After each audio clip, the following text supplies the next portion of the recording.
Mummy mummy મને પેટમાં બહુ દુખે છે યાર મમ્મી શું કરું આનું પેટ દુખે છે ને અત્યારે તમને ખબર તો છે મને કઈ વાત પેટમાં હોય તો બહુ પેટમાં દુખે તો બસ આ ખાલી નાતો મટી જશે. પણ મમ્મી આપણે કોઈની પંચાયત તો નહીં કરતા ને પંચાયત નહીં કરીએ આપણે તો વાતો કરીએ.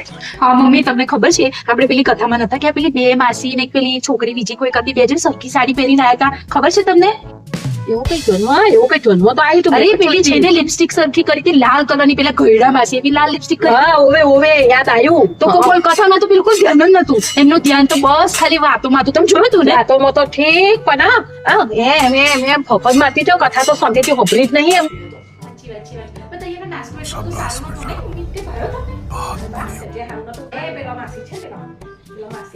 એમનો છોકરો તો છે ને એવો છે ને જે માસીનું હોભરતો નહીં. કયા માસી મમ્મી પેલા કાળા કાળા છે એ માસી એ કાળા બે માસી તો અલગ તો છો પણ એ પેલો છે ને તે પીળી હાડી પહેરી નતો આવ્યો માસી. હા બરાબર યાદ આવ્યું યાદ આવ્યું ને અને મારી આગળ જ બેઠો તો હા. એ માસીનો છોકરો તો એવો છે ને કશું હોભરતો જ નહીં ભાઈ એમના ગયા નહીં સેજે. હાય આપણે શું છોડને બાપા છોડ આપણે કોઈની પંચાયત નહીં કરવાની સેજે. મમ્મી મને પેટમાં દુખવાનું તો મટી ઠીક? ગયું જો તને ખબર છે હું કોઈની પંચાયત કરું છું તો કોઈની નહીં કરતી. આપણે જ કરવાનું બાપરે કોઈની પંચાયત નહીં કરવાની. નહીંતર આપણે ભગવાનનું માફ નહીં કરે એટલે પંચાયત નહીં કરવાની સેજે. સાચી વાત છે જો મમ્મી હા જા હા પંચાયત ના કરતી કોઈની.